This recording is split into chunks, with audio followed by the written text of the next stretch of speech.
Mike and Garrett, do y'all ever go on shows and it's like, all right, now we're going to do the litany of all the things that Mike's done in his life and all the things that Garrett's done in his life. And then 30 minutes later, because y'all have done so much, we can get on with the show. Chat, y'all know who these guys are, right? They can't answer us. That's okay. We have to supply the answer to them. Yeah. We won't hear them talk. Yeah. Anyways, two Cool. funny astronauts, two astronauts.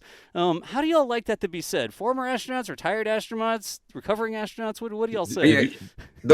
I think we'll say two funny astronauts if this turns out well. If it turns out well. Yeah. If we're funny.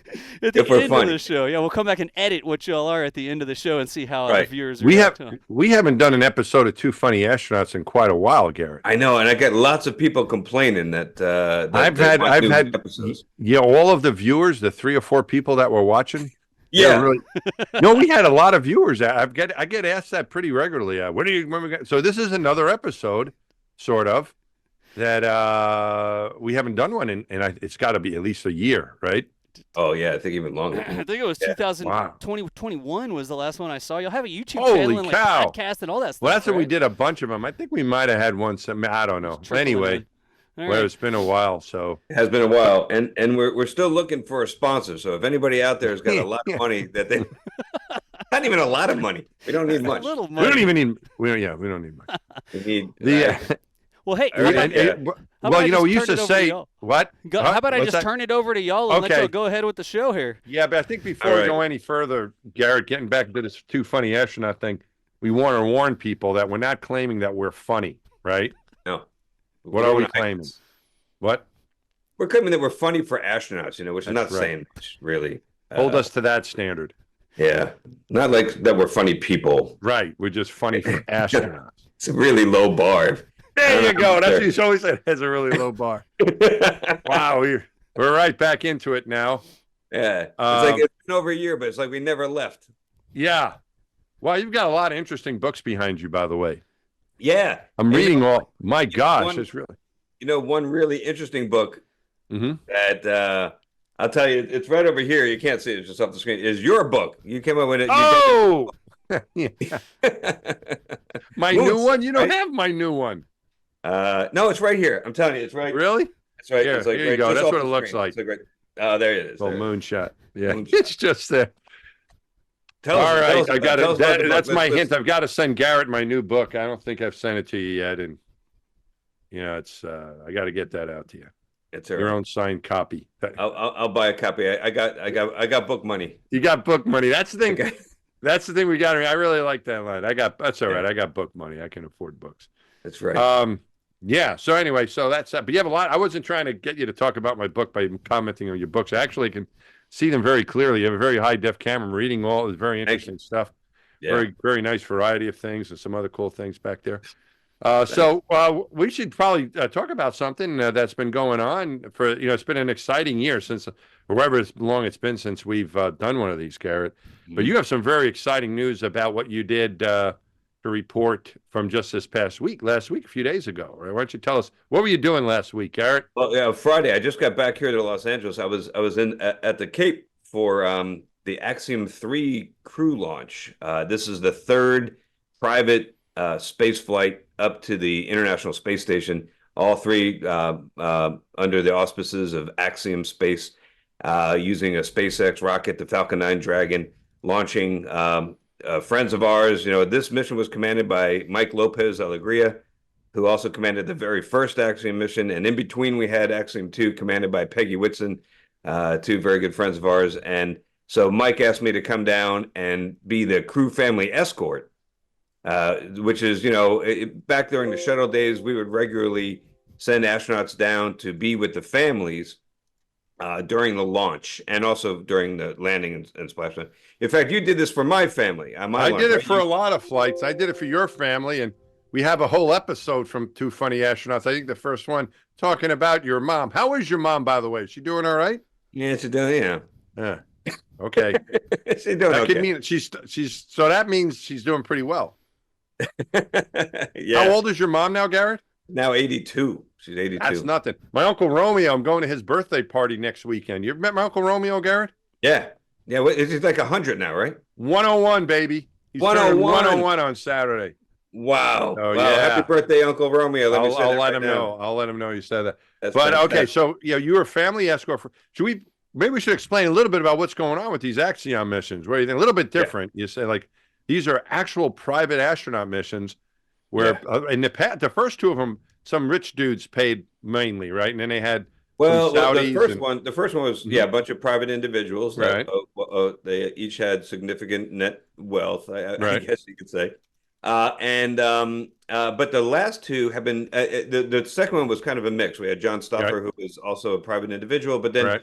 we had two astronauts sponsored by their government, sovereign, what we call sovereign astronauts, to distinguish them from individuals that buy tickets. And Oh, they were both from Saudi Arabia, and right. they flew with Peggy. Now, this mission was what this cracked me up, by the way. You're gonna like this. Yeah. This mission was they call it the all European mission. Okay, so they Yeah. all three of so you have one of our friends, because one of the rules that NASA made is if you're going to send private individuals up to the space station, they need a chaperone. They need somebody who's been there before, understands the space station, and can like mostly to Right. make sure they don't bother the crew. Right. An adult supervisor. Some supervision. Yeah, A space babysitter. yeah. So the That's not really requirement is true. that they have to have Shouldn't be one baby. person.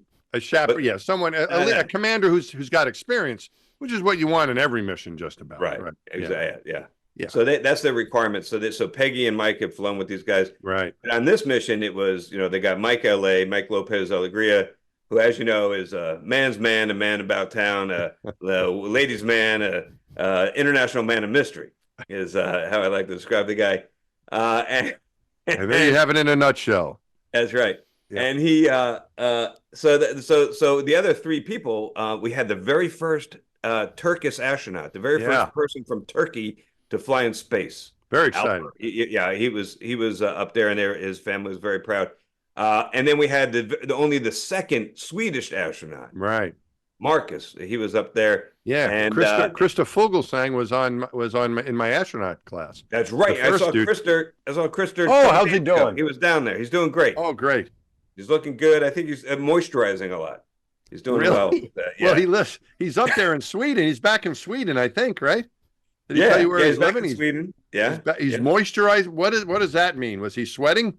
I mean, he's looking good. He's looking young. He's looking good. Youthful. I mean, he's very healthy. Yeah. That cold weather they have up there. Maybe it's something the water in Sweden. I don't know. Well, no, he was one of my he's one of my favorite people. He's a good guy, and the first and my astronaut patch has a Swedish flag on it, as because one of the countries represented in my class. So this was the second guy, but he's also an ESA astronaut, though, right? Was he selected by ESA? This guy? Yes. So this guy was selected by ESA, and so Alex European Space Agency, I guess we should say. European Space Agency. Yeah. Right. European Space. So so he was down, and the ESA guys, the European Space Agency guys, they were supporting him. But the kind of weird thing is there's also an Italian astronaut. Oh yeah, Walter, right? So Walter's great. Walter, I know. I'm friendly with Walter. Yeah, Walter's a great guy. Good guy. I like him. And but he was sponsored by the Italian Air Force, right? Or the Italian Space Agency, I guess, or Italian. I think it was the Air Force, actually, Garrett. I don't think it was the. Yeah, I think you're right. It's the Air Force. So it's not ESA, right? No, yeah, right. That's what I was going to ask. That's why I understood it. Yeah. So you get the Italian guy, which I'm pretty sure is in Europe, but was not part of ESA. But then you have the Swedish guy, which I understand is also in Europe, but was actually supported by ESA. So it was very complicated. So we had Alex Gerst was down there, and he was supporting Marcus, and then but I was there to help out with LA's family, nice, Alper's family, and with Walter's family. So I had them all. We got them all to the launch, and we all got together. We're all excited on the first launch attempt. We're getting into the vans. We're driving to the Cape, and we get a text from Mike LA that they were scrubbed. What day was that? Was that Monday? When was the first attempt? That first attempt was Wednesday. Wednesday, okay. Past Wednesday. Right. Okay. So then they gave it another day, right? Yeah. So what we're gonna do? What'd you do? So then we decided to give them a tour. So Alex and I took the families around, and we went to the VAB, the Vehicle Assembly Building, the giant building where we put the Saturn V together, and where they're keeping the SLS these days. And we took them out to the pad. Nice. 39A. They don't get that launched as part of their festivities to begin with. I mean, isn't that something they should typically get? Was Yeah, only because of the you scrub? think they would, but actually no. Now most of LA's guests, they had all seen this. This is like the guy's 20th launch or something. Yeah, they get excited when he's on Earth. He spends more time in space than he does on Earth. He gets a patch when he's on Earth. When he's in space, he doesn't. That's right. Yeah. He's got more Earth missions. I used to say that to Mike Fall all the time. Remember that guy, Mike Fall? We used to Yeah, He was always going to space, that guy. Yeah. One of our American astronauts at NASA. But also from Britain. Kind of American. Yeah, he was a British naturalized citizen from England. All right, so where were we on this? This is all good, I think. Doss, are you still there? I'm here, Is anyone still listening? Did we lose them already? Well, wait, I got to tell you, this is Deep Dark Secrets. All right, so you were giving him the tour of the pad. Give him the tour. And so we go to the launch pad 39A. This is a historic launch pad where Apollo 11 launched from. Neil and Buzz and Mike Collins went to the moon. And we're out there. And more importantly, it's where STS-123 and 132 launched from. 109 and 125 as well. Oh, okay. 125. Okay. Yeah, so it's a very historic pad. It is. STS-1, I suppose that was. Those are our flights, folks. We were on those space flights. That's right. Those were so we launched from 39. Wait a minute. 39A or 39B? 39A. Which one is north? B is north. B is north. I always remember it's Boston. Right. Okay. Right. I think I might have been. I might have been on. I don't know where I was. Anyway, so I was on A or B. I don't know. Anyway, go ahead. I was on one of them. You were definitely on A or B. All right, go ahead. Anyway, A. So we go up to A, and the cool thing was, first of all, we had their rocket, which was in the vertical on the pad, ready to go, sitting there with their Dragon capsule up on top. And that was pretty cool to see it out there. But to me, what was even more impressive was they have now a launch tower out there for Starship. Oh, where? Right next to, right over to the side on 39A, over to the side of where the launch tower and the launch pad is for that we launched from the shuttle. And the same, it was built originally for the Saturn V, and it's got that big tower and the Falcon 9 rocket sitting right there. There's two sitting right there next to the tower. And those things, you've been out there, you stare up at that tower, that thing is gargantuan. It's over 200 feet tall. Yeah. And it's huge, and it's always dominated that sky. And now you look over, and the Starship Tower makes that thing look puny. I mean, I'm serious. It just dwarfs it. It's like, so SpaceX built a pad there. They built another tower. Yeah, because they plan eventually to launch Starship out of there too. Nice. I got this, y'all. I got this for you, but the tower is slightly shorter. This is the one at Starbase today. The tower is literally sticking up into the clouds. Give me 1 minute. Y'all keep talking. I'll get you the one at 39A. Yeah, get a picture. I got it. Yeah, if you want, I put it on my Twitter. If you want to go look there, you can see I put it out there with the Falcon 9 right next to it. Yeah. Give me 1 second. I'll get it for you. So it was just staring up at that thing was just like it's just wow, what's coming next. And the other thing, just the whole Cape is really bustling. I mean, they got I drove by the Blue Origin facility down there. Mm-hmm. Yeah, where they're making New Glenn. Yeah, there used to be. I remember the last time. I can't imagine this being the case, but the last time I was at the Space Center for a launch anyway was when Megan MacArthur went to space. That was coming up on 3 years ago. And I was down there, spent a couple of days with my son, with Dan was with me. And I remember that space, a Blue Origin building was colossal. And it's gotten bigger, apparently, you were telling me. That's right. I mean, since the last time I've been down there, when I saw it last week, it looked like it had doubled in size. Wow. Something's going on. Yeah. And then we drove by Hangar X, where SpaceX keeps all the Falcon 9 boosters. Is that down? That's at the foot at the launch pad. Is that where that is, or is it? No, it's kind of where the Eagle's Nest is that we always point out to the tour. Yeah, like, oh, there's the Eagle's Nest. Yeah. And that's a tree, by the way, kids, and a real Eagle's Nest is in this tree. That's right. Yeah. So is it like an attraction to see? It's not like a perch to look and spy on people. It's actual birds. It's actual birds in the nest. Yeah. And all right, so go ahead. So it's kind of over there. Over there. So anyway, so we went there and we saw Hangar X, which I expected to see, but then behind it they have Hangar X2. They just built SpaceX built this giant facility. I think originally was intended to be the start of Starship production at the Cape, because Starship's so big you can't transport it. You got to build it at the launch site. And so I think that was the intent, but now I think they need it for Falcon 9, and they still have yet to build a ginormous. So anyway, the point is that I remember when we stopped flying the shuttle, everybody thought the Cape was just going to kind of wither and die. Yeah. And there were some visionaries that said, no, this commercial thing is going to be great. It's going to be a real shot in the arm, and it's going to be all for the better. And everybody's like, yeah, we've heard that before. That's a promise that's not going to be kept. But it really was kept. I mean, that was the cool thing about it, was just seeing all this development down at the Cape. And then you got all the Artemis stuff going on in the VAB and then 39B with their mobile launch platform, and you got Boeing Starliner being put together in the old shuttle hangar next to the VAB, and there we go. As you say this stuff, I'm pointing this camera at what you're talking about, Garrett. Like, this is our camera over at the KSC press site. So there's 39B with the SLS stuff on it. But y'all were talking about the Starship Tower over here at 39A. Yeah, so that's the mobile launch platform for the SLS rocket, the new moon rocket for Artemis. And then you pan to the right there. Right there. Yeah, we got it. Look at that thing, Mike. Look at that thing. You see the thing on the left? Yeah. Shuttle launch tower. Right? The black thing with the lightning thing. You see that giant thing on the right? Yeah. It makes it look puny, right? And by the way, that thing is actually a little further back, so the optical illusion. Yeah, I was going to say it's probably working a bit against you here.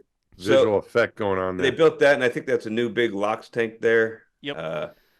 That's sitting next to it. So they're getting ready. And here's the thing. Do you know what's really crazy, Mike? You want to hear something really just nuts? What's that? You see at the bottom of that Starship Tower? Do you see there's like a little like a little bracket coming off the side? Yeah, what's that?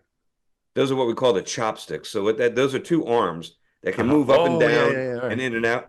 And the idea, right there. Yeah, they are. The idea is that when it moves, they go up to the top of the tower, and when the first stage of the super heavy booster flies back, the plan is, and you can see the launch mount too, just underneath it, see those posts, right?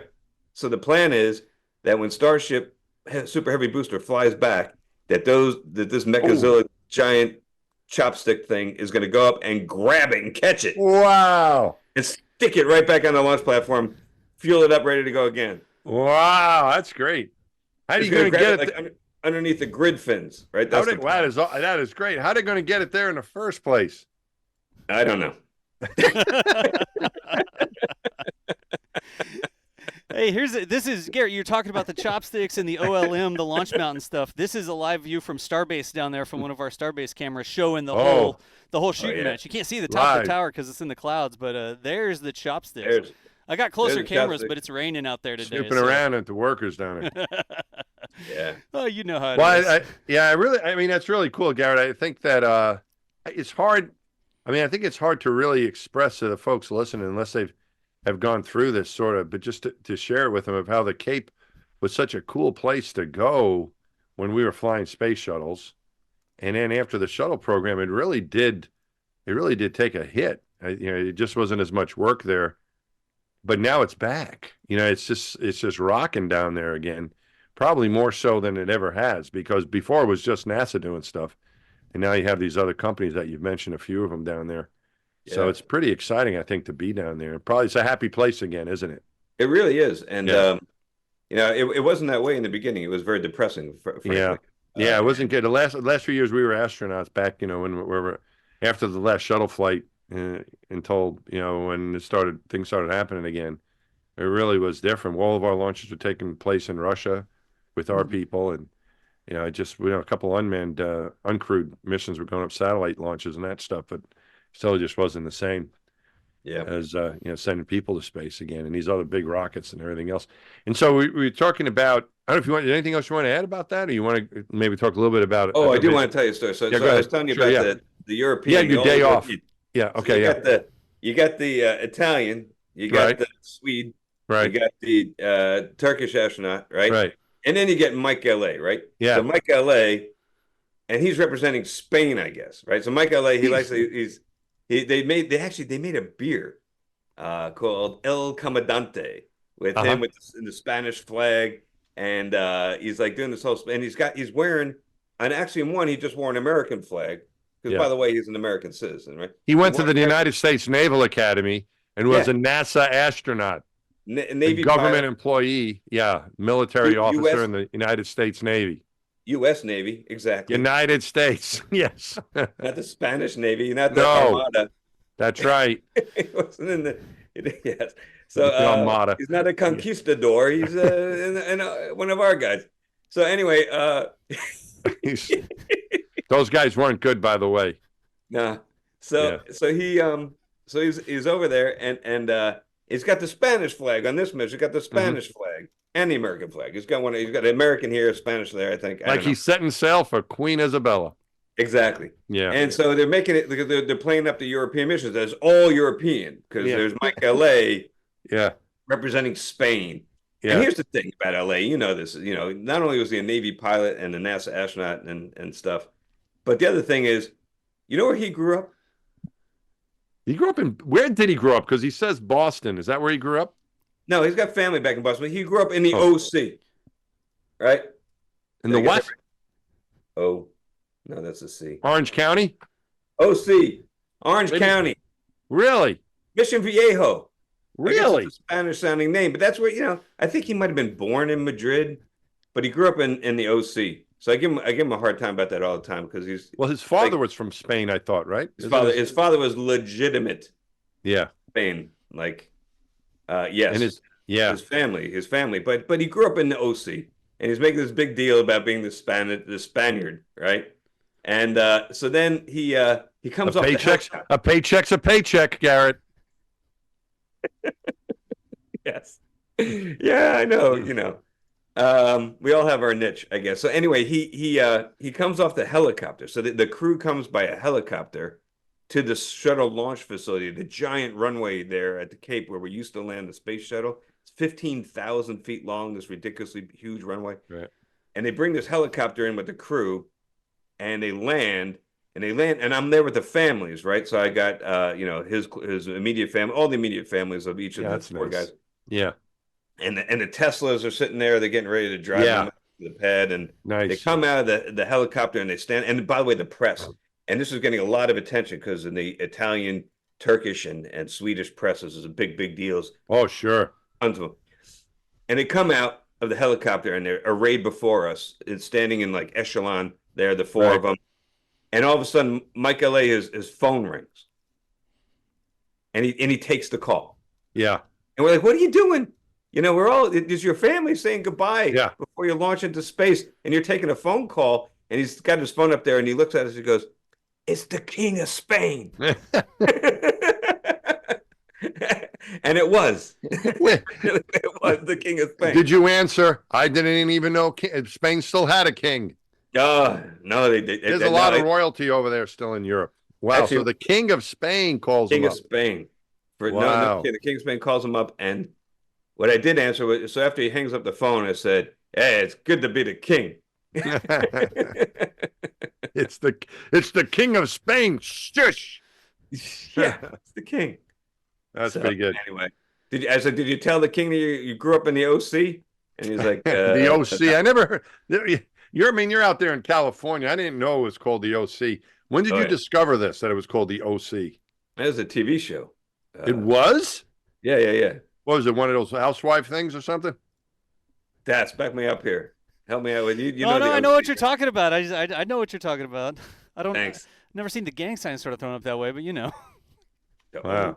OC. Yeah. OC. I never. Well, what do I know?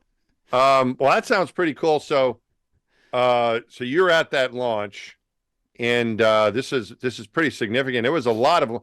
We look back at this last year. We look at 2023, Garrett. There were over 100 launches, wasn't there last year?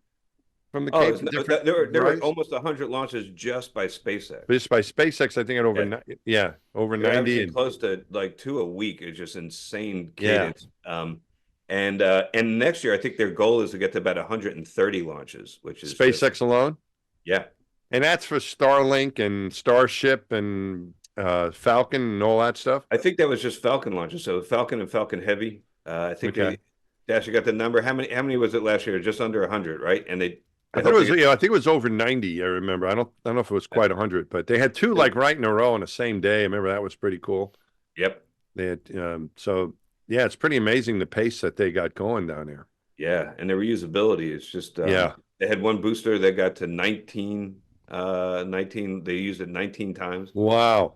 single booster. Amazing. Uh so yeah, it's Yep. and they're they keep pushing to go do even more. But it's good that I'm very happy about SpaceX's success. Hmm. I worked there for 7 years, so I'm Yeah. kind of biased.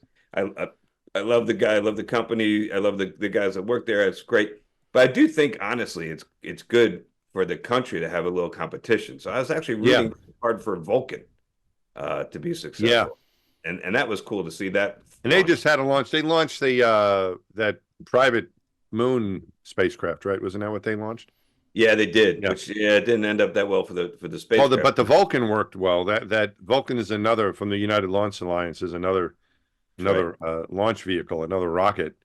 And so that's the other thing I thought we might talk about is what's going on with the moon because that spaceship that was the first attempt at a commercial landing on the moon. I guess we still haven't had one yet, right? Yeah, it was that was the first U.S. commercial attempt. So the Israelis had a couple. They had an attempt that didn't work out, and but this is the first U.S. commercial as part of. Yeah, but I guess what I'm saying is no commercial entity has pulled it off yet.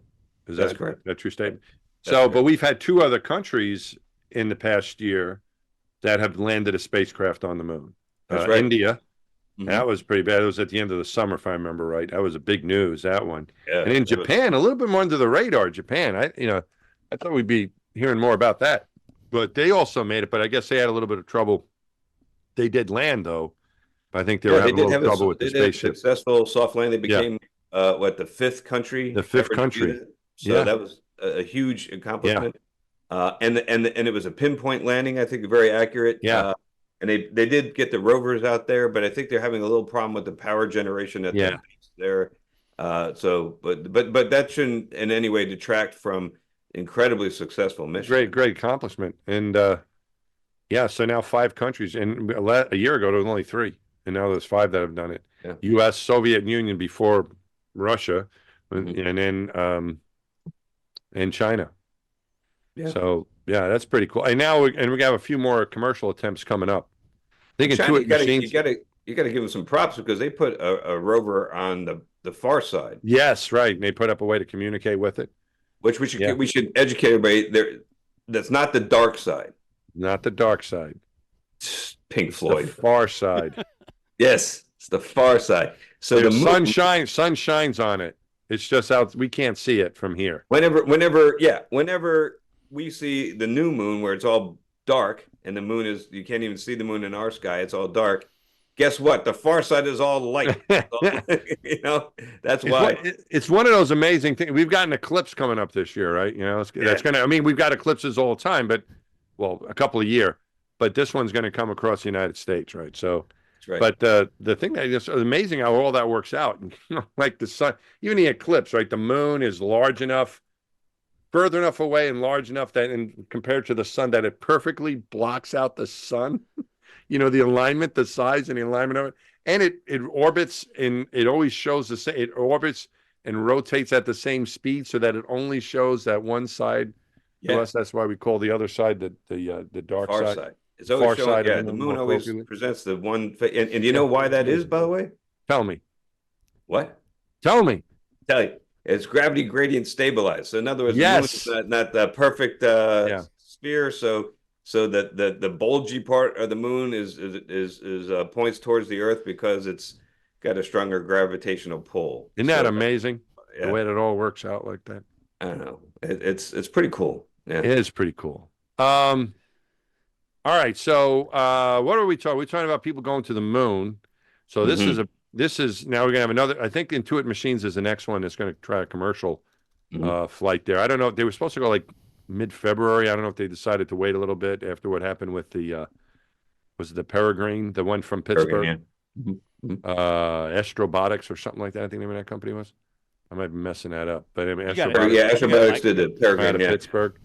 But so that's kind of interesting. And the U.S. is going to with the Space Launch System.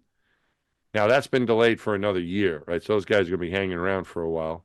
Yeah, yep. That crew, Reed and his crew, they're going to be hanging out a little bit while. I don't think that was a big surprise. They have some pretty thorny technical challenges with their I think it's It was kind of shocking they were going to do it that quickly.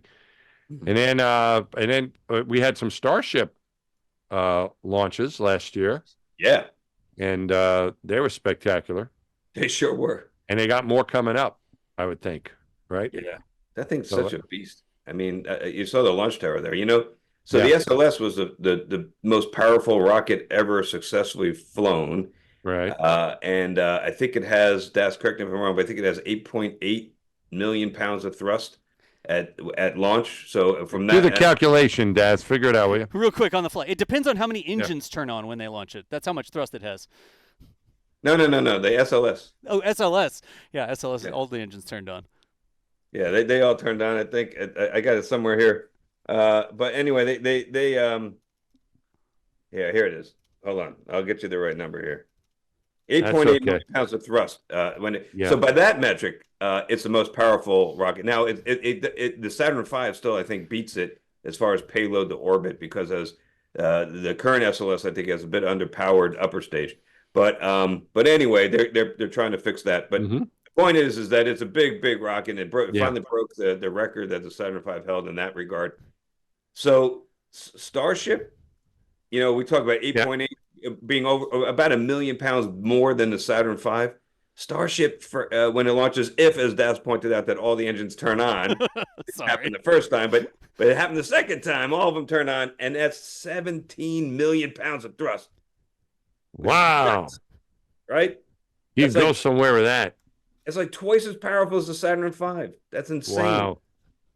Yeah. So that theoretically, that would get like even some of these deep space probes that were, that they have planned to go to Jupiter. You would get to Jupiter a lot faster with that spaceship. Could you do a direct route? Or you still, because like they launch these things to Jupiter and it takes like a decade for them to get there because they're coming back and forth. Yep. They come back to Earth and swing around and get a gravity assist. Mhm. Would this help? Is that big enough to help with the unmanned missions to the solar system as well, outer solar system? Yeah, as well? you have that amount of payload mass. You could launch a very large, upper stage, and then you could do it without all the slingshot, complicated trajectories. So you That can would go save a forward lot with of time. And you could send more stuff. I mean, the other thing is the size Yeah. of the payload is compromised with a smaller rocket. You can't have everything on it that you want. So you But could it's put really more designed- stuff and send it more quickly. That'd be great for Yeah. everybody. Yeah. But it's really designed to throw the Starship itself. So the upper stage doubles as a spacecraft, and that's what we're going to use for Artemis 3 to actually land on the moon. And that got delayed too just recently because we got a lot closer. There was a lot of progress made between the first and second launch attempts of Starship, but they both at the end the result was the same, which was kaboom.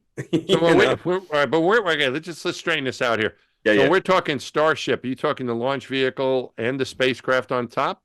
Yeah. So You Starship just mentioned that the Starship is yeah.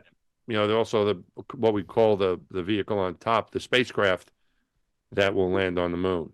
We should clarify this because a lot of times we talk about Starship and meaning both stages. There it is. So what you're seeing right here is you're seeing the first stage, which is really the super heavy booster. Right up to see where those fins, right where that cursor was a second ago, right where those fins stick out. Yeah. That's the beginning of Starship. And Starship is the upper stage and the spacecraft that sits on top of the super heavy booster. But a lot of times we refer to the whole thing as Starship, which is confusing, I know. But so this is what's going to land people on the moon. the Right? upper Or part be of the that, lander. right? Yeah, the Yeah. lunar lander. That's the booster. Thank you, Das. It took me a second. You got it. And that's the Starship at the top. And that He's like top John part- Madden on a football game. What's that? Yeah, I know. You need some more X's and O's. Yeah. So that thing's going to land on Mhm. that's going to go all the way to the moon, Starship, and that's going to be the vehicle that brings the Artemis 3 crew down to the lunar surface. Yeah. And there it All goes. right. And then a lot. I mean, so there's a lot going on here. There's a lot. So that's what we're looking forward to this year. You think it'll probably be? We're not going to see Artemis go anywhere this year, coming in calendar year 2024. But we got a there's- couple other exciting things coming up. Yeah. We got so we'll see more Starship launches, Right. and hopefully they'll keep making progress and hopefully get to orbit. They were so Yep. close. I think they were within 30 seconds or something of inserting stars. And you know what happened apparently that prevented Starship from getting into orbit was they didn't have a payload on that test flight, right? So you have to simulate that mass. So you can test like you fly. Yeah. And so what they did was they loaded extra liquid oxygen up there to Oh, simulate that they normally wouldn't carry, but just to simulate the mass of the payload. that's And interesting. then they had to get rid of it. So like Oh, I think about 30 seconds before shutdown and orbital insertion, they vented all that liquid oxygen oh out no. and it went down into the engine with kaboom. And Oops. that's and which the ironic thing is they didn't even have to do that. You know, they could have just taken Yeah. cement or something or another Tesla. I don't know. They could have done something else. You put Or another, water. put Yeah. another car in orbit. So I'm pretty confident that they'll fix that real quick. When are they trying again? Do we know we can look forward to another one coming up soon, you think? I think they said it as early as February, right, Des? Is that Yeah, what they, shooting around mid-February is the best we know right now. Sort of tracking towards that, so we'll see if it happens. Wow. It's always 2 weeks away, right? But we're coming up on 2 weeks till mid-February. That's amazing. I mean, usually, like you're saying, next Artemis might be in a couple years. You know, we're only waiting a couple weeks for this other thing. So, yeah. that's a And nice pace. then we got the first flight of Dream Chaser on Vulcan will be the next Vulcan launch. Is going to take When is that? Do we know you have a date on that too, Garrett? Not that you should know all this, but I don't have. When is that coming? That's uncrewed though, right? That's uncrewed. Nobody's going to be in it, but and it's a cargo craft, so it's a part Is of it going to station or where's it going? That thing? Yeah, I think it's going to station. So they are going to actually send it to station. That's a good question. I'm not sure if the first one actually goes all the way in docks or not, or berths, I should say. I'm not sure about that. And so that was Dream Chaser was up there with SpaceX and Orbital. What is it now? Orbital ATK, wherever the Northrop Grumman for the cargo contract, right? Oh, no, wait a minute for the commercial crew contract, right? They were competing for commercial crew. That was one of the entrants. Yeah. They were one of our competitors. I was leading the proposal team for SpaceX. Well, that's why they won, but that's right. So I'm a little biased here. The Dream Chaser, but they hung in there. I got to give them credit. They found a way to keep the program going. Yeah. So are they doing this on their own dime then, or are they? I can't imagine. No. It's NASA brought him in as an on ramp to the commercial cargo resupply services, the CRS. Okay. Which is right now it's SpaceX and Cygnus, as you mentioned. Right. Yeah. And now they're bringing Dream Chaser for cargo. I gotta be careful. I'll be honest with you. So we're competitors, and there's always some good natured ribbing that goes on, with these things. And so we used to call it the pipe dream chaser. It's not very nice. That isn't nice. That's not nice at all. But it's gonna happen. They're actually gonna launch it here coming up, and good for them. I'm happy to see that. Like I said, the more success in space, the better. And that thing's going to come back and land on a runway at the Kennedy Space Center. Is that how to get that back? I think it's a plan for it to land at KSC, but I think it could land anywhere. I don't think it needs as big of a runway as a shuttle did. So I think I remember when we were competing with them, they were talking about bringing the crew straight back into Ellington Field in Houston. Oh, Garrett, I got to get some Dream Chaser imagery on the screen here for you, since you're such a fan. Yeah. So when are they going to put people inside of that and let one of our friends drive it who are working over there? Well, that was the original idea, but they kind of turned it into a cargo version because that was their way to bring money in the door. But it's always a possibility that you could go back to the crew, and I think that was the plan they were partnered with Blue Origin for Orbital Reef, I think, and their plan was to use it to carry crew back and forth as well as cargo. So they certainly haven't given up on that. And that's coming up in February. We think is that what everything's happening in February? I think the second mentioned? Vulcan launch is that February or March, or it's coming up this. Anyway, it's coming up like first. So this is all exciting stuff that we've got coming up pretty early. And there's Polaris Dawn, which is going to be the first EVA out of. Well, when are those guys going? What are they going to do? They keep pushing that back too, but it's that's slated for I think this spring or summer. So and then there's the hopefully Sonny and Butch will finally fly. I hope those guys get to go this year too. Is Spanky involved with that somehow? Spanky, I think he came off of that. Maybe he might be commanding like the second Starliner. The first crew is going to be Butch and Sonny. Okay, I hope they get to go.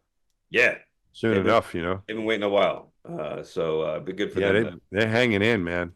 Yeah, they hung in there a lot longer than you and I did. Oh yeah. Yeah, so we saw, and then Spanky Man's in my class. Don Pettit is going to space. Don Pettit is like, what's he like? He's like 90 years old now, right? What's he? He's like my Uncle Romeo going to space. No, he's got No, he's not that old. Don is. I think I heard something where he's going to be turning. I don't know if this is true, but someone said he's going to be as close as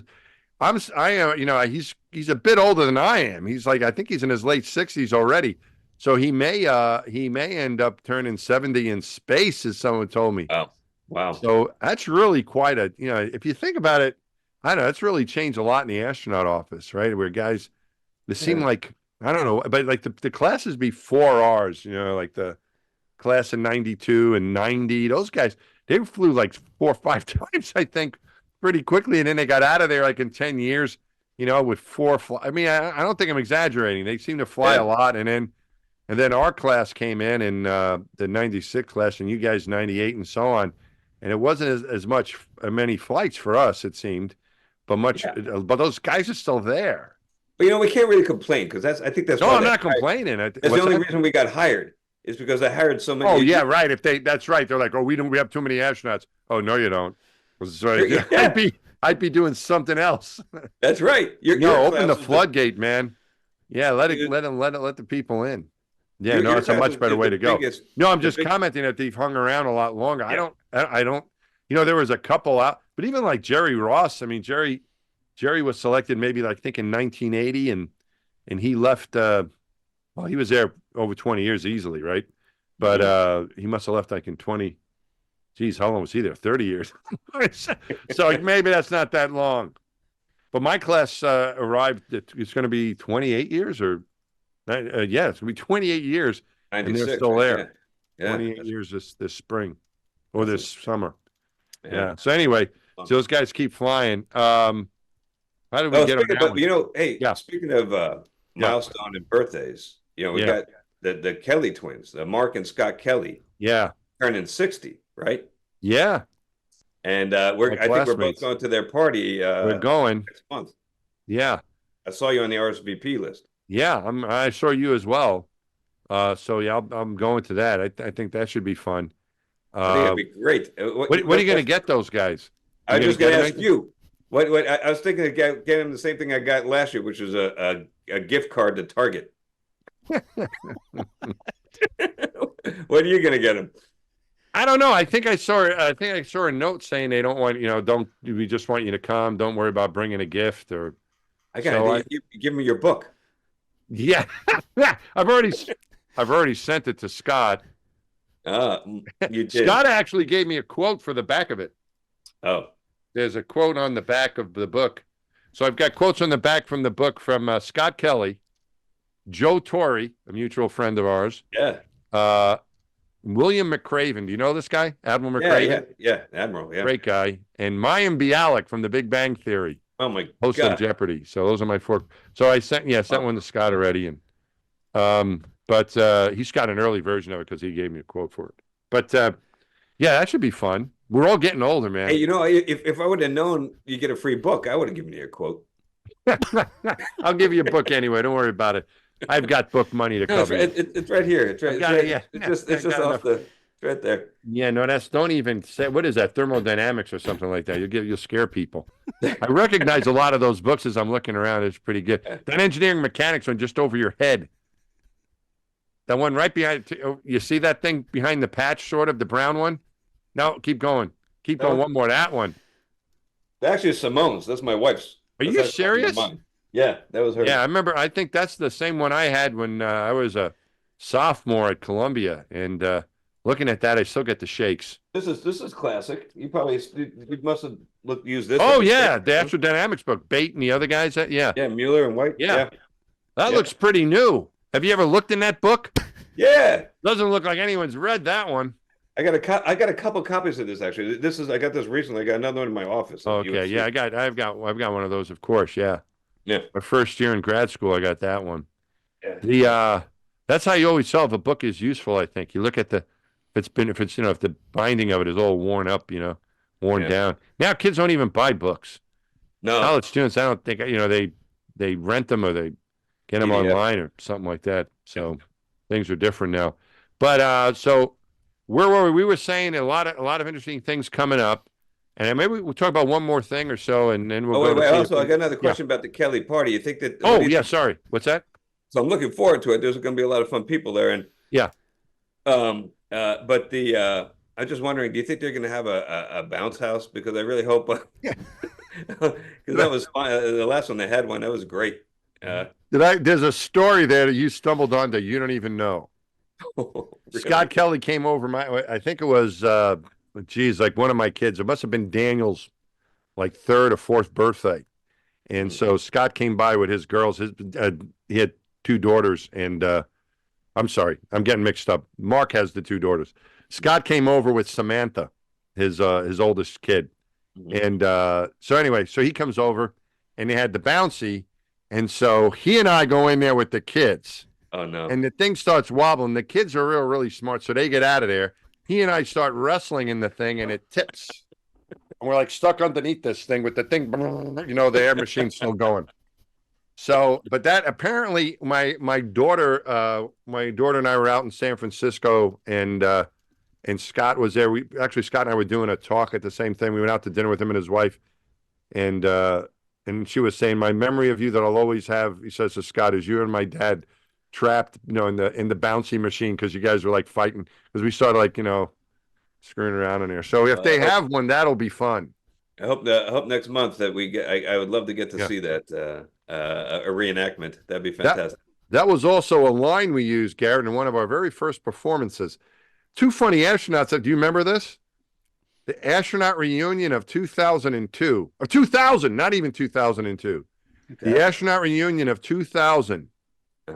We were saying we both were unflown, and we started. I think you wrote to a friend of yours that wrote jokes or something like this. Oh my goodness, I forgot all about this. But this is a long time ago, man. It's 24 years ago. Yeah. So I remember. So you and I get Charlie Precourt, who I just heard from this weekend. He sent me a note to see what was going on. Charlie Precourt was the chief of the office, and he wanted me to do some funny stuff. And I was like, I don't want to.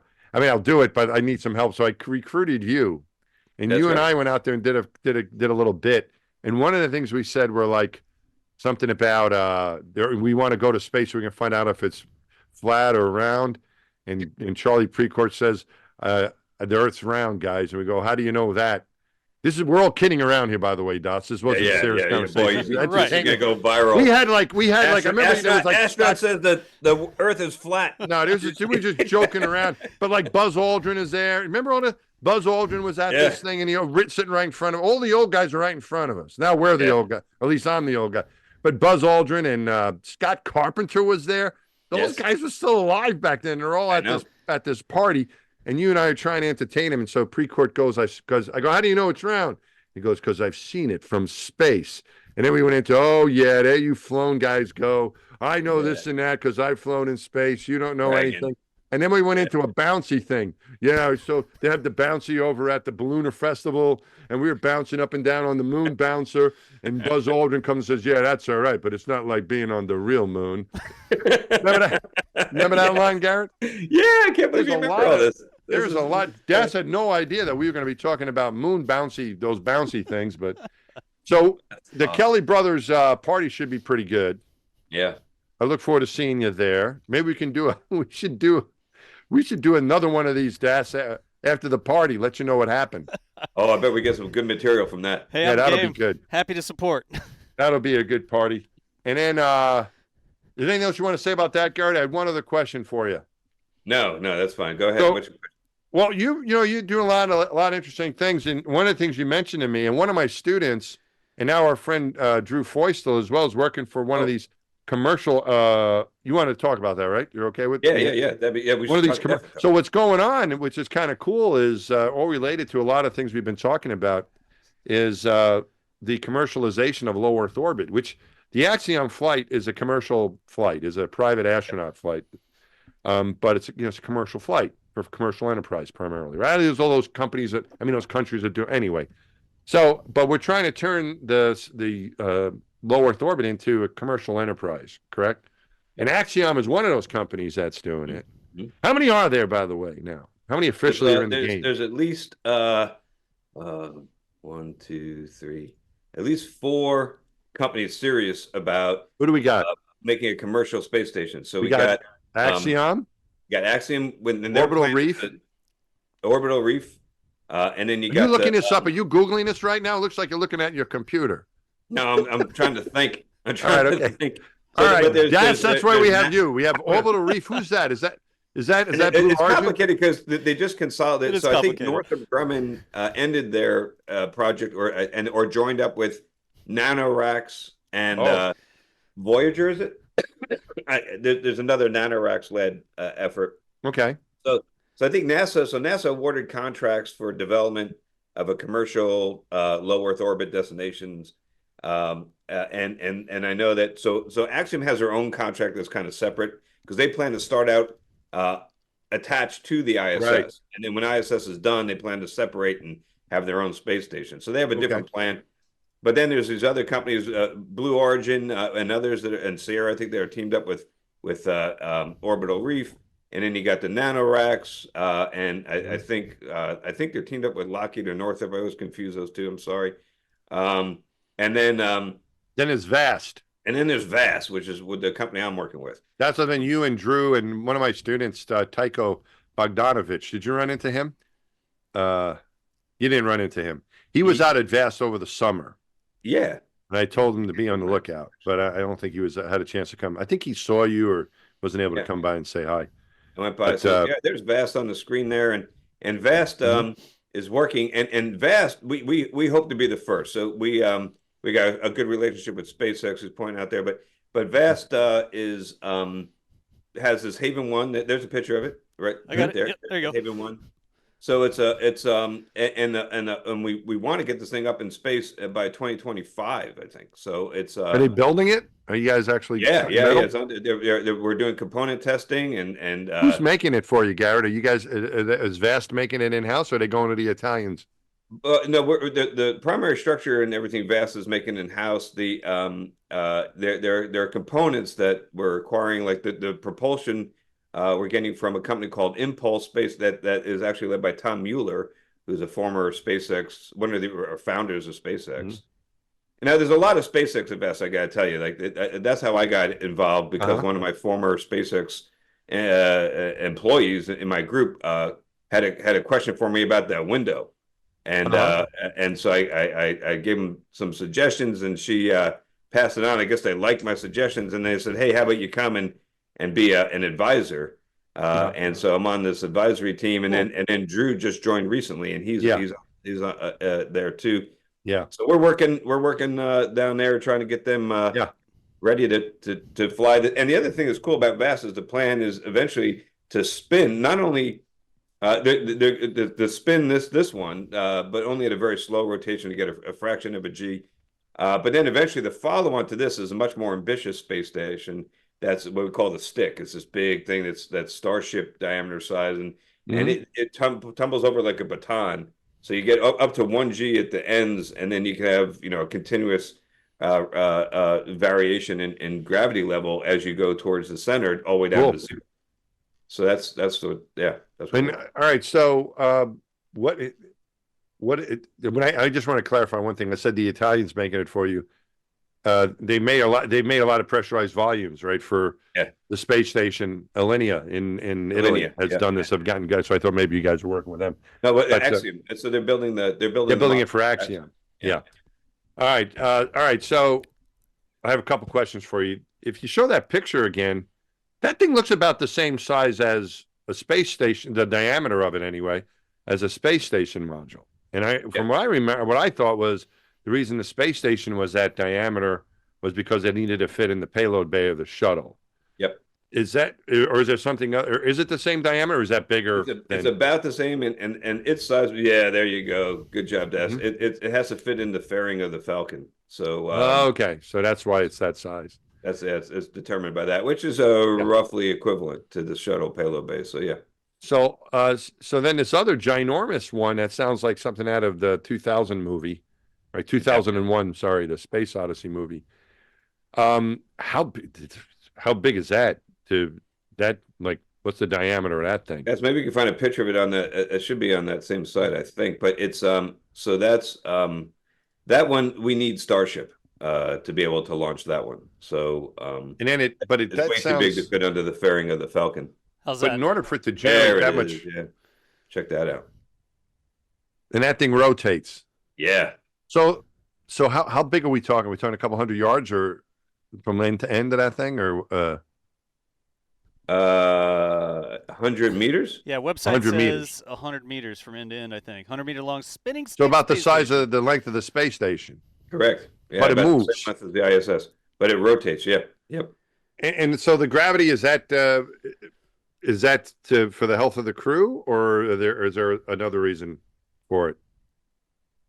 So the nice thing is about this. Yeah. So one is its health. So you can avoid a lot of the countermeasures that we currently do to prevent muscle loss and bone muscle atrophy and bone loss.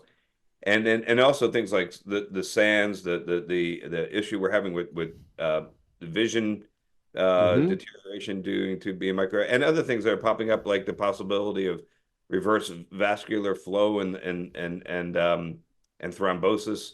We've had problems with that. So there's a lot of things. If we can get a little artificial gravity going, might be able to solve a lot of these problems. Yeah. And not only that, but you can actually have a cup of coffee, which would be nice too, right? Although I guess Don Pettit figured out how to if you're a coffee drinker, Capillary Pettit has coffee. a zero-G coffee cup, but I still think you have to hold that thing really carefully, right? I mean, it'd be nice to be able to, and also be nice to take that cup of coffee and put it down. Right?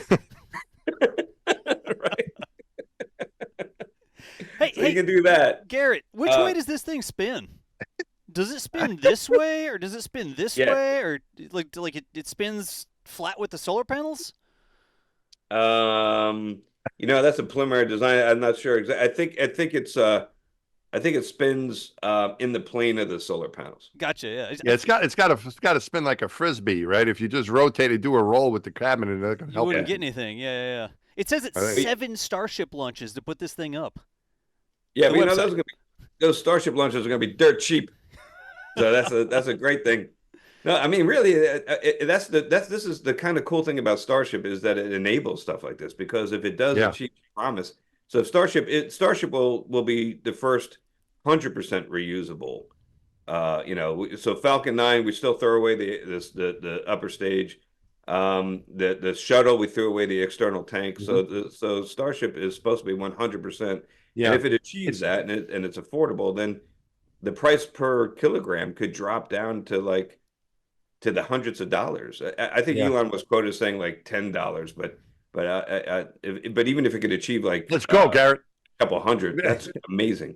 But I mean, look, the shuttle, it costs like 60 some odd $1,000 per kilogram to launch something on the shuttle. Well, I was going to say the other thing, Garrett, you could say the shuttle was reusable, but not very efficiently reusable. I mean, they had to go send, right? I mean, this thing you're saying now is going to come back to the launch pad, which is over the top, return, right?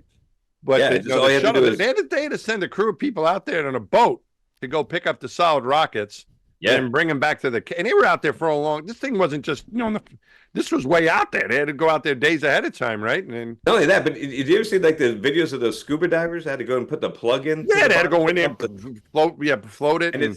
And this giant solid rocket boosters going up and down in the waves, and they're like getting hit on the head. I mean, they're like, that was like super hazardous. And I'm sure there was a requirement for the weather out there that could defer a launch, if it had a typhoon going on. Anyway, so then they had to come back to the Cape with those things. Then they put them on a train. I rode on that train. They put them on a train and shipped them out to Utah on a train, and they get repacked in Utah, and then turned back around on the train to come back to the Cape. So it was reusable, but that's not like the thing was coming back and you put gas back in it. And then the shuttle was reusable, yes, but it was also much more complicated than what you have going on with the Dragon, right? So it took a lot of time to process it to get it going. All that maintenance in between flights. Yeah, I mean, unbelievable. Right. It never achieved affordable reusability, So that's what I mean. That wasn't efficient. So it's not just that it was reusable, which was a good first step, but now I think it's more. Look at those guys out there. It's like a big cork that they shoved in the bottom. I got the scuba diver video for you. That's pretty cool. Check that out. Look at those guys. Yeah. Wow. Hey, we've been going for about an hour here, it looks like. Das, you got anybody wants to ask us questions? Or Garrett, is there anything you want to add? Yeah, you haven't told us about your book. I keep trying to Oh, get you to talk about the yeah, book. there it is. So this is Tell the us book, about the Garrett. book. Right here, this is it. It's called a NASA Astronaut's Guide to Achieving the Impossible by me. And it's stories, it's a bunch of stories that lessons, kind of like lessons learned. Sort of is intended to be like a motivational, self-help, inspirational kind of book that it really was my agent's idea. I wanted to write a funny book. You and I have talked about that. My agent said, "I don't think that's a good idea." And I said, "All right, how about a kid's book? I haven't written one of those yet." And he said, "No, I don't think that's a good idea." Well, what do you think? And he said, "I think you should read Admiral McRaven's Make Your Bed and see if you have stories that relate to that, like, self-help kind of leadership, teamwork, that kind of stuff." So there's 10 chapters, each one with a theme, and then at the end of each chapter, there's like kind of summary points to it. So it's intended to be helpful, about not persistence, and so the first chapter is called "One Out of a Million is Not Zero. As long as you try, there's a chance," more or less. So that's that, and there's a chapter on teamwork, on trust, on communication, and so on. So that's what the book is. So give me a sample, if you could, like a short, like an anecdote that illustrates one of these principles. Yeah, I was thinking of I want to. There's some funny stuff in there, but I don't know if they're necessarily really the principles.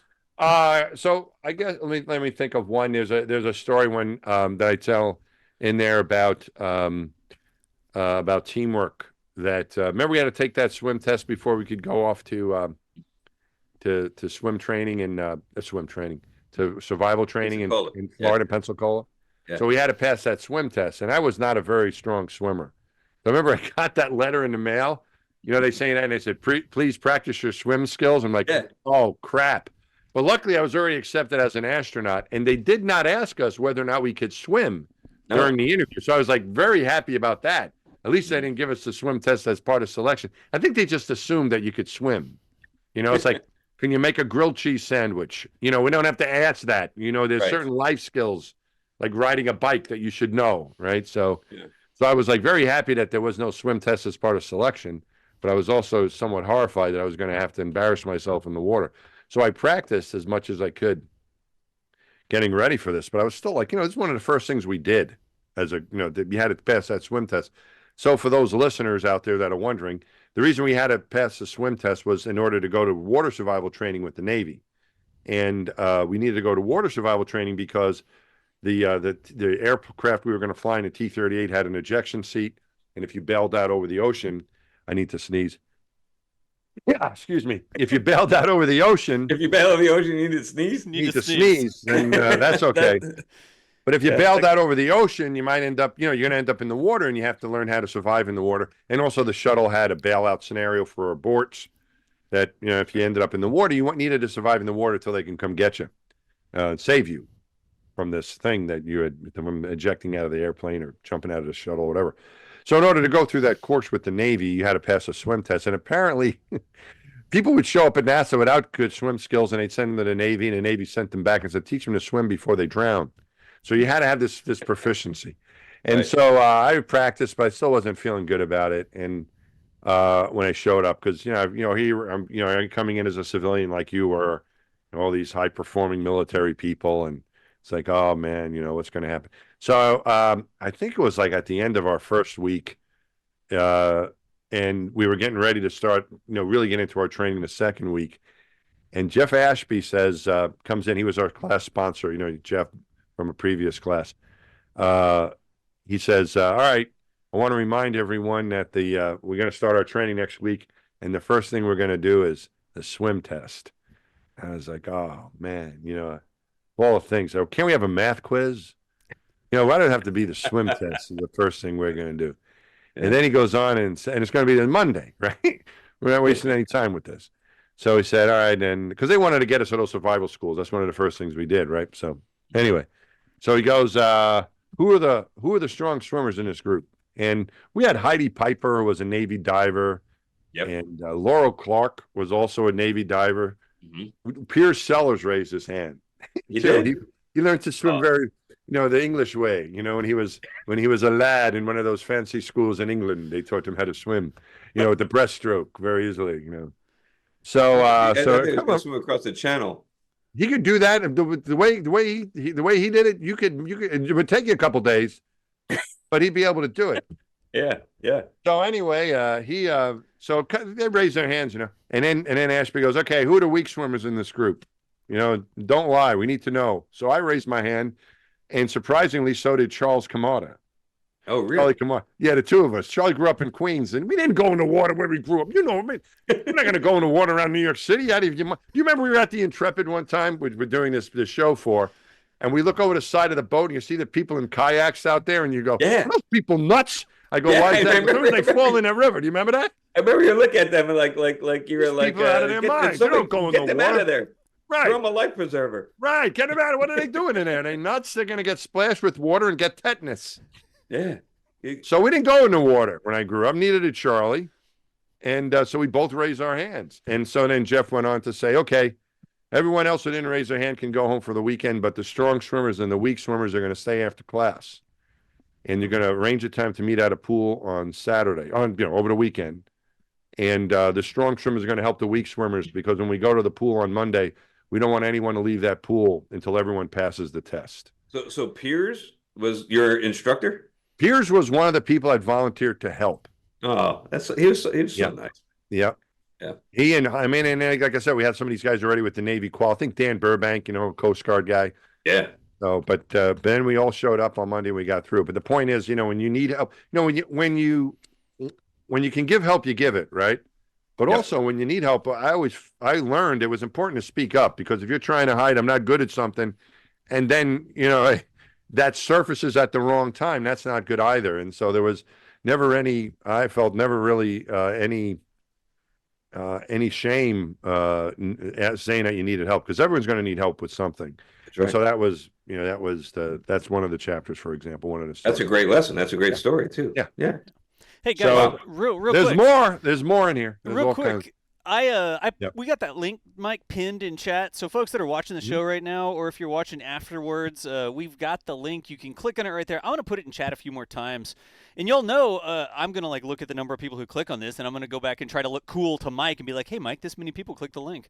So if you get the link in chat there, click on it real quick. Go check it out. There is a link that you can go check out Mike's book. We've got it pinned up there. There we go. They're seeing it all in chat right now. Thank you. Very kind. Yeah, head on over to check that out, y'all. And the more people that click on it, the cooler I'll look to Mike later. You're already looking cool, Daz. This isn't gonna make a difference. You're just a cool guy. I just want him to click the link, Mike. So, but all right, well, thanks for mentioning that, Garrett. I appreciate it. Yeah. And then with you, what's going on? You've got another season of For All Mankind coming out. What else? What's exciting? Oh, that's exciting. Yeah. So what's going on with you? We just What are you aired the working on? finale of the final episode of season 4. Just aired not too long ago. So hope some of you guys out there watched it and enjoyed it. Tell us about your role in that show, because I'm sure a lot of the folks here watch that show. I'm the technical advisor, so if you have issues about the Delta V required to push that asteroid in season 4, you can complain to me, and I'll explain to you the difference between Hollywood and reality. But anyway, it's a lot of fun to work on that show, because they do really care about trying to remain grounded and show a future in space that is plausible. It's actually the past. It's weird. So it's an alternate history. The idea is that the Soviets land a man on the moon first. So Alexei Leonov is the first man on the moon, not Neil Armstrong. And then everything diverges from actual history from that point. And that's like the butterfly effect. And we see a whole different future or a whole different course of history. And so I think we're in 2003 or 2004 in the current episode, in the current season. And I'm happy to tell you we're working on season 5. So I was just in the writer's room last week working on concepts and ideas for season 5. So we're going ahead, and it's going to be pretty cool where we're taking the show. I can't give you any spoilers or anything, but I think for those of you that are fans of the show, hopefully you're going to really enjoy the next season. It's going to be kind of cool. So Garrett, your role in this, you are the tech advisor for this, which is a pretty big role. Right. Yeah. And I know you enjoy doing that. It's fun. It's kind of I get to touch or be part of all different aspects of the production. I get to be in the writer's room. I meet with the cast. I work with the stunt guys, the VFX guys. I review all the scripts. I even get calls from like hair and makeup. They have questions, and which I'm not really that qualified for, but it's What's the VFX guys? Is that visual effects or visual something like that? effects. Yeah, so we get a lot of really we have very talented. So, Got this guy Chris Red, who's an incredibly talented. mhm. I'm sorry, Jay Red. I said Chris Jay Red. He's a very talented computer effects specialist, and they do great work. And I work with the costume designer Esther Marquis. And so I actually got her a job at Axiom. She designed the cover layer for their spacesuit, and then she designed the flight suits that you saw the Axiom 3 wear, Very nice. 3 crew wear. So we got some crossover there. Cool. Yeah, it's been fun. Yeah. And is that the same? There was are they the same outfit that made the SpaceX spacesuit as well? No, Is that different? that's different. That's No, different. when I was on the Big Bang Theory, we wore a replica of the launch suit. What's the matter with me? Not the The Asus. no, No, the Sokol. Russian You're on, one. you're in the you're in Sokol the suit. Soyuz. Yeah, Sokol. Yeah. So, and I thought it was a Hollywood group that I thought had also made. They said they had done some work with SpaceX, but that's not the thing I wanted to say is that people ask me all the time if I watch that show, right? And I was like, yeah, and I know the guy that that is responsible for everything. First, I make sure that they like the show. So, oh, do you like the show?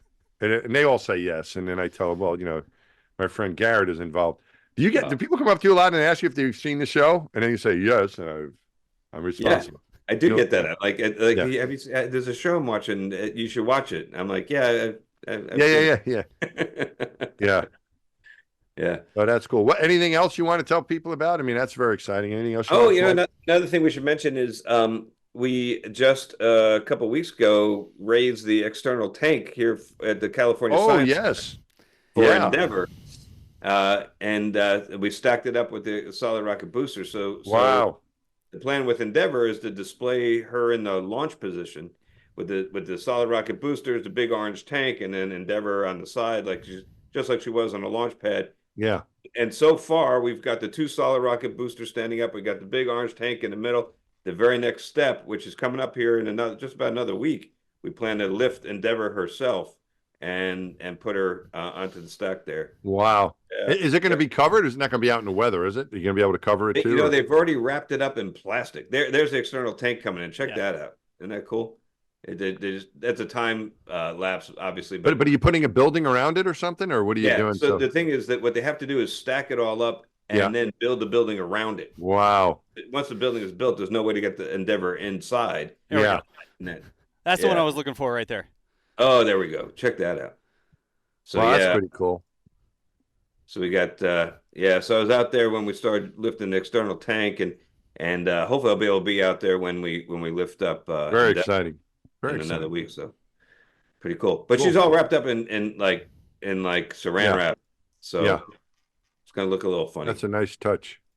Yeah, we're both lucky. We're affiliated with 2 places, the Intrepid Museum and the California Science Center that have space shuttles. Because and then the Air and Space Museum and Kennedy Space Center is where the others are. Yeah, so that'll be really cool when you guys get that. When we come out to DC for the Kelly's party in a couple of weeks, I'm bringing my son Buster, and we're. Oh, is that right? Yeah, you're bringing Buster to the party. He's been to all these museums, but he's never been to the National Air and Space Museum. They got a new Apollo exhibit there. Yeah, they're doing a lot of work there. You may want to call ahead of time. Yeah, I was just down there, and it's kind of strange. Like you just don't walk in at least they weren't doing this in December. Do you know about this? Yeah, we got a reservation. Yeah, you got to get a reservation. I don't know if you have to, but I think it makes it a lot easier. Yeah, you just can't walk in the building Yeah. So we can do that we can go there on Sunday, the day after the party, and then on Monday we're going to go to Udvar-Hazy and see Discovery and all the other vehicles. Oh, that'll be great.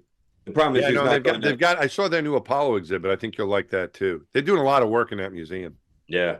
So. And he's like, Dad, I need at least a week at each of those. Wow. And I'm All like, right. well, So my son and I have been to those places. It's been, how old is Buster now? Is he like 10 years old just or turned so? 13. 13, God in heaven.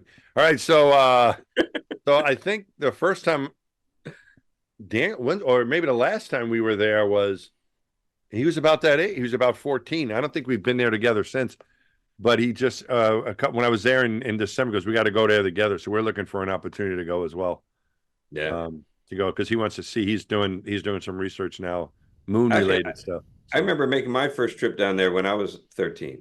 really, And this is why I say when I talk about the California Science Center and yeah, Intrepid, how important these yeah, museums are, because I oh remember yeah, going down there and we were supposed to have like an hour to see the whole thing. yeah, And after an hour, I met my family, and at the like we were gonna we're gonna meet yeah, like under the right flyer yeah, at after an hour. And I'm yeah. like, come on, I've only made it like a quarter of the way through one room, Not and even, yeah, yeah, I'm like, I'm staying like the yeah, whole trip. I'm staying here, yeah. and they were cool. They went off and they were like, well, we're supposed to go see the Lincoln Memorial, and I'm like, sorry, Yeah. and I still haven't seen the Lincoln Memorial.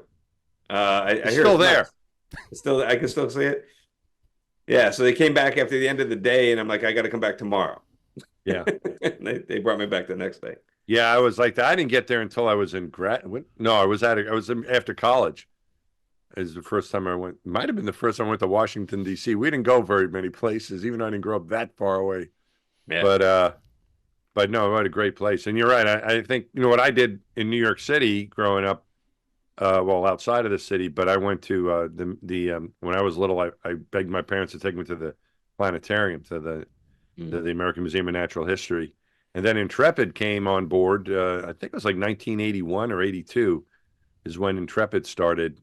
Das is probably searching that, but I remember going there as a college student with a group of. I was a big brother and so a lot of my friends for a bunch of little, younger people, and we took them there on a field trip. That was the first time I was on Intrepid, so that was a great place that young people could go and still is, to learn and dream about stuff. So, um, yeah, it's great.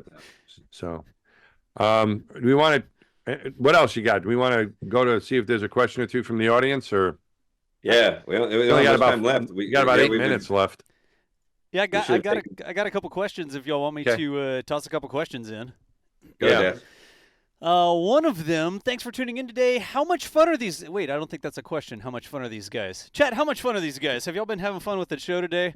Let us know what y'all think. Mike and Garrett here, just talking about cool stuff. An actual question here. Was there a thing, Mike, a training thing in the NBL when there was a light that was not working or something? You were talking about pools, and people in chat were saying, oh, yeah, Mike, and swimming in lights. Was there a thing about the NBL and a light not working?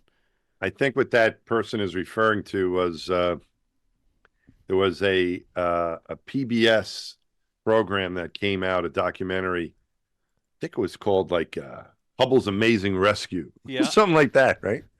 I think that's what they're referring to. And in that, there was the filmmaker, and we were good friends. And what's the matter? I'm not remembering his name right here, but really good guy, and I hope I can remember his name.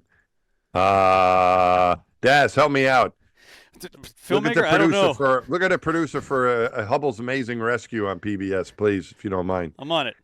All right, thank you. But just a great guy. Anyway, they had access to. They would watch our runs. That part of it, they followed us through our training, and they got a lot of the film and part of it. Part of the issue was that I think this person is referring to, because that's how you would find out about it by watching the show, is that I was having trouble with the light on the end of a power tool, and was saying how we needed the light. We don't have the light. I can't. And so that's probably what they're talking about. So we there was a new power tool that was created for our flight. It was called the mini power tool. So Garrett, compared to I don't know if you've ever seen this thing, but compared to the PGT, which you're very familiar with. Yep. This one was really high speed. It go about 300 RPM. It had a light on it. It had an adjustable trigger. It was really slick. It was kind of like a power tool you would get at the hardware store. Kind of really sleek and cool looking. You could get a good feel for it. So I think that's what that person's referring to. Gotcha. I got the Nova producer Rush Rush Denoyer. Limb, yeah, not Rush Limbaugh, Rush, different Rush. Denoyer, right? Yeah, Denoyer. Rush You got it. Denoyer, yeah. Yeah, there you Rush, go. great guy. Ooh. Yeah, Rush was a great guy, and yeah, so he put that together. So I was complaining a lot. I was embarrassed by that because the footage he took, it was a day I was complaining. Not that I complain all the time, but there are times I don't complain. But he put that in there. Mm-hmm. So because I was complaining about the light, which I think probably why that person remembers it. Remembers that specifically. Gotcha. Yep. All right. Hey, here's a question. This one's come through from quite a few different people. Where are y'all in space? Like, would either of y'all hop back in a Dragon capsule or Dreamcase or whatever and go back to space? Or are y'all happy on the ground now? Mike, how about you first? I live on the Upper East Side of Manhattan. I don't want to go anywhere. I mean, you know, this is nice over here. I don't, you know, I think, you know, I thought about this. I would love to go back, but I think really I would need a reason to go back.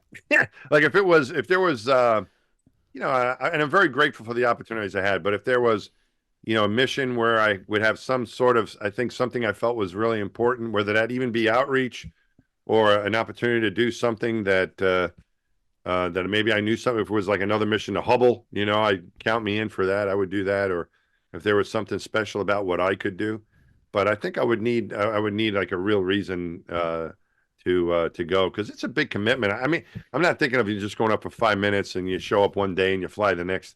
But I'm thinking more like a a mission. And I think if it was something that I felt was important that I could contribute to, I would love to go again, but I don't know if that's going to happen. Garrett, what about you? I don't need much of a reason. I'll go. Mm-hmm. Yeah. I think you know, with all these new commercial opportunities, you know, with like Vast, with Axiom and everything, there's always new possibilities. You see like LA and Peggy going, and Yeah. I think in the in the right circumstances, I would be very if somebody came to me like I was joking around. I got this question a lot down at the Cape last week by the families and stuff. They're like, "Would you want to do this?" And I said, "Look, if LA comes out of that helicopter and sprains his ankle on his way to the launch pad, and they're looking around like, hey, we need need somebody to jump in. I'll go. Yeah, Yeah. I'll hop right in. That's fine. But yeah, we both got pretty good gigs going on here in Mass. I think we're pretty comfortable. But I think given the right opportunity, and I'm doing this stuff with Vast and Axiom and stuff and SpaceX. And I remember telling Elon Musk this. I said, I'm not here because I want to find a way back to space. Yeah. If I wanted to fly in space again, if that's what it was all about, I could have just stayed at NASA. Yeah. And there I could have flown on the Soyuz, gone back to the space station. Yep. But there's an opportunity cost there. There's other things to do, and that's why I went to SpaceX, was to try to help them be successful. Yeah. And that's what I'm trying to do with Vast and everybody else. So I'm happy doing that. If an opportunity comes up, I'm not going to say no, but I'm also not like angling for it and trying real hard to make it happen. So yeah, I think we feel similarly about it. If it was something, if someone offered to me, I would not turn it down. But like you're right. I think becoming a NASA astronaut took so much time and work. It was a long road. I think longer for me than you. I think you were 30 years old when you were picked, or 29, or how old? You were pretty think young. I was 90. So I was 30 in like a couple months. So just after my 30th birthday. Yeah. So I was 33. How old was I? I was 33, close to being 34, which was pretty young. I mean, for me as well, right? So, and you were picked a couple years after I was, but that there's a lot that goes in there, and there's a lot of training, and if you want to do it right, I'm not talking about like an amusement park ride, go up and float around for 4 minutes, but to actually do a mission is going to require a lot of time, and I think if it's handed to me, I mean, I'll say yes, but I don't know if putting the effort in to try to scheme or figure out, like John Glenn when he went back. Oh yeah, John Glenn went back, but John Glenn did a lot of paperwork to go back to space. He did. He had to come up with the reason why, and it was a biomedical thing, and that's a lot of, it's like you've done a little bit of acting, right? You were on you were on your show, The For All Mankind, and Yeah. and I'm going to be in a movie coming out. I think I filmed this thing over a year ago. It's called Space Cadet. Oh yeah. Yeah, it's supposed to be coming out. I'm in this movie, and I didn't know I about do that. That's things cool. once in a while. I do things. But I remember after I was on 7 episodes of that Big Bang Theory, right? And I wanted someone said to me, "You should do more acting." And I said, "Really? I can't do any. I'm not an actor. I just do me." He goes, "That's good enough." He said, "Well, you could be." I go, "What else can I do?" I could be something. He goes, "You could be a judge." The guy told me you could be a cop. Judge. He didn't say I could be a mafia guy. He left that out. I could be a criminal. And I go, all right. So I asked my agent, I said, "Hey, what about this acting? Maybe I can do some more acting." He goes, "Oh, if you want, I can get you some, auditions." I'm going, "What?" And he goes, "You go there and you stand in line, you do an audition." I go, to hell with it. If someone comes to me and said, "We want you to," you know what I mean? It's like, he goes, "Well, you could," I'm not going, nah, no. So I think that's like an indication. If someone hands it to me, like, "Hey, Mike, you want to go?" I think, but to try to figure out how to do it, I don't. Yeah, Chad over here wants to nominate you for one of these. Have you heard of the private Hubble rescue missions, the proposed private Hubble rescue missions? To go back and reboost or fix the Hubble or something. You're talking about that relevant skills. That's like a relevant skill. No, I would do that in a heartbeat. Yeah, no, I would do that. I think I never had a chance. I went to the space station in make-believe on the Big Bang Theory, so I never got to do that as part of my career at NASA. So I would love to do that. But at the same point, because I haven't gone, I couldn't fulfill the same role like Garrett could, because Garrett was actually there. So I would be a new guy on the space station. So there you go. But yeah, the job requirement says like wanted must have experience repairing Hubble Space Telescope, and you're like, oh, hey, wait. Well, there's other guys that could do that too. Yeah, fair enough. And I'm actually kind of surprised with these private missions that NASA isn't throwing one of their people into the mix. Garrett? Yeah, to get more flight opportunities. Yeah, why not? And in this way. But it's a nice opportunity. This is a kind of a first-time thing, right? Where astronauts have a post-space flying career. That this didn't exist when we were going through the program. So it's a brave new world, and very exciting. It's pretty cool. Yeah. I think it's time to go, isn't it? It's 4:31 here. We've got 90 minutes here, so. Y'all, thank you so much. I was just being quiet. I was rapidly Googling things over here to try and verify facts and stuff like that. Got a couple of the tweets and videos and stuff we were talking about there. But Mike, Garrett, thank y'all so much for taking time out of your Sunday to hang out with us here. No problem, Des. Always fun hanging out with you, Matt. See you. Yeah, it's always a pleasure. Good catching. What did we used to sign off with two funny astronauts? Did we have You'll have like a thing? We have like a sign off? Did we have a sign? We had something. We had y'all think about that. I can't remember. Think about that anyway. Thanks for tuning in, folks. Real quick, we do have stuff happening next month as well. We have Kids Week is happening next month, February 14th through the 24th actually, out there in New York. Gonna be there. I don't think we know the exact guest list yet. I know they're still working on the guest list, but this is the imagery I was given. It's February 17th through the 24th in person in New York, and we're also going to bring some of that to y'all via live stream. It sounds like we may be out there doing that, but that's a thing. We do these Astro Live events here on the Intrepid channel once a month. It comes in around the third Thursday. If you haven't followed yet, whatever social media you're on, follow the museum social media. Go to the website, intrepidmuseum.org, to get more information about it. Or if you're in New York City, y'all were talking about this, like you don't just go, we'll go spend an hour at the Intrepid Museum. Like, get a good half day or something, a day over at the Intrepid Museum to check things out. But let's see, what's some other housekeeping? We said that at the beginning. Astro Live, supported through a NASA cooperative agreement, accorded to the New York Space Grant Consortium. Appreciate that. The shows don't just happen magically. And also, hey, some folks have been supporting Intrepid Museum here. We've been doing these shows as fundraisers, so you can toss a couple bucks into the hat and support Intrepid Museum's educational programming. And I've seen quite a few things come in there today. So thank y'all for doing that. We don't spend time during the show like, thank you for the $5. But it all goes into the hat so Intrepid can continue doing these sorts of things. For now, that's, I think, going to bring us to the end of the show. I want to talk to y'all after the show about a road trip where y'all y'all visit all the shuttles and then make like comment on all the shuttles, and we like record you behind the snes while you're doing that. That's a show to pitch, I think.